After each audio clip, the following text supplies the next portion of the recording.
Well, I say, yeah. He got killed by religious people. And what did he do? Why did he get killed? Why did Jesus Christ get killed? Because he was a revolutionary. He was a revolutionary, and he tried to teach people, hey, stay away from these religious people.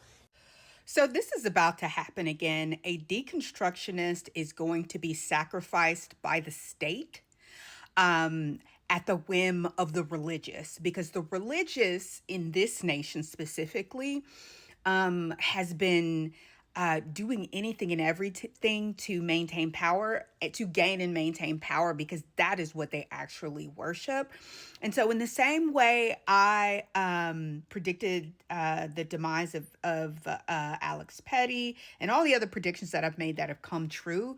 This one is about to happen again. I don't have a date. I'll let you know as it begins to shape up, but an example, I know you guys are kind of strangling on this, but an example has to be made. It's the same thing with Renee Good and Alex Petty. And I said, I don't want this stuff to happen. I don't like making these kinds of predictions, but if you understand the calculus of the universe, and how the narrative is drafted, and you understand the patterns, this is going to happen, because you needed to see, it's like with Charlie Kirk, you needed to see how the state can bring about the demise of a person, deify that person, and utilize them to seize and gain and maintain power, to further the desires of the state. Well, they're going to do it again. Now, this time, here's the warning that I need to give you about this.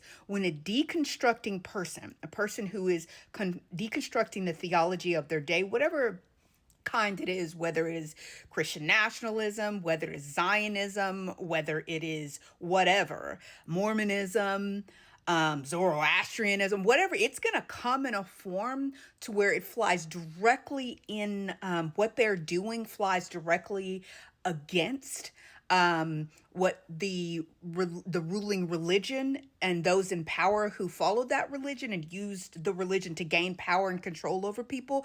What they're doing is going to fly in direct contravention of that. And when that happens, what's you're going to see the person, they're going to have popularity, they're going to be beloved, they're going to be very much so laying bare the evils of the empire that is, and that is using the religion to control people, and to compromise people. Christian nationalism compromises people. Evangelicalism compromises people. I can go in, but I'd go into that, but the video would be too long. When you see that happen, do not, on the universe, the spirit, and all the source and all that is holy, on God, do not deify that person. Do not create a lore around that person that pits them as some kind of savior who died for to heal and save, whatever it's gonna be, because the um the tendency to do that is gonna be there. And the state and what you are going to eventually see is the state is going to be utilizing that person, right? The reverse, because you know how we kind of have that Republican Democrat switch up that goes on. We all know there's just two sides of the same coin.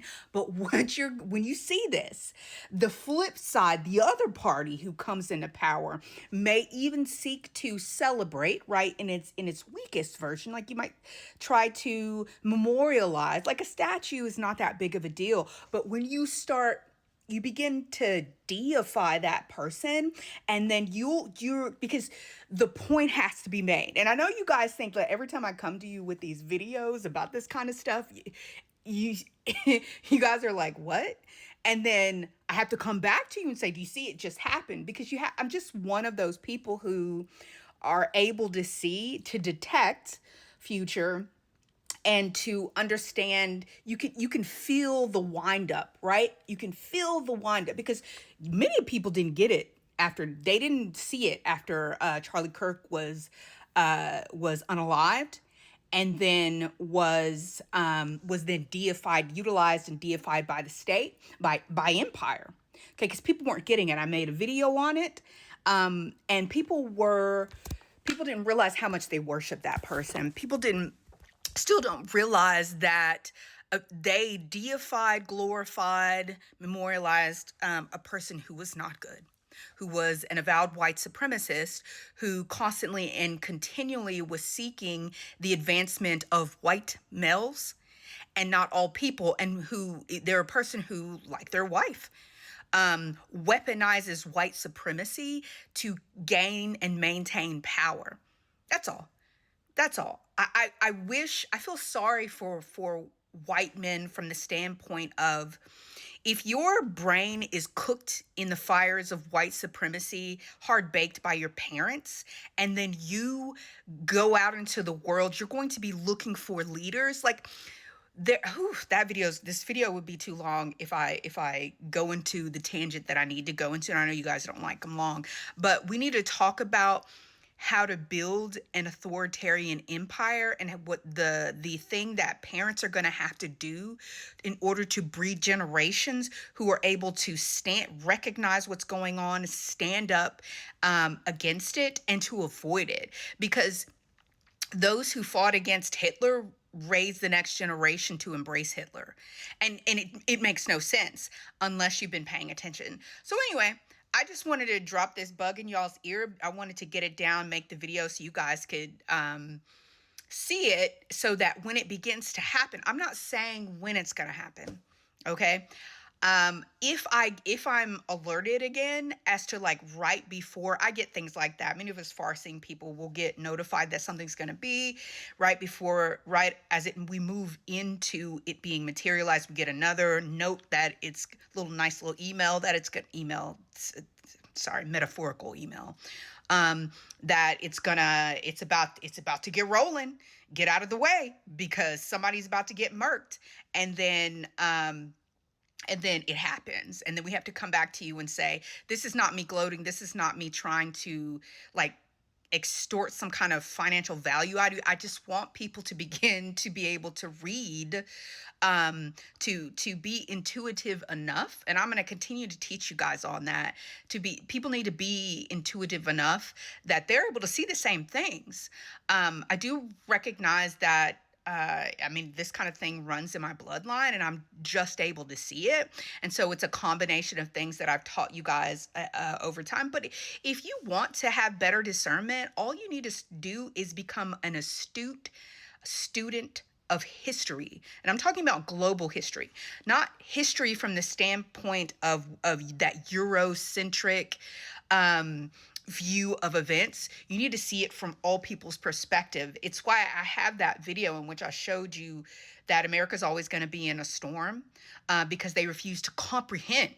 Like, they refuse to comprehend the people around the world, to want to get to know them and understand them and vibe and just love them as human beings. Instead, they got to conquer them. So where are we now with that? Where are we now? The people who couldn't vote for a black woman, all those white males, all those males, all those Christian nationalists, all those evangelicals couldn't vote for that black woman because she had a crazy laugh. Y'all are going to die in war, battle after battle after battle, because the rich are using they're going to use the military industrial complex to just go around the world like they used to do when they were kings, and fight battles and give you no choice at it. But anyway, just be on the watch for this one.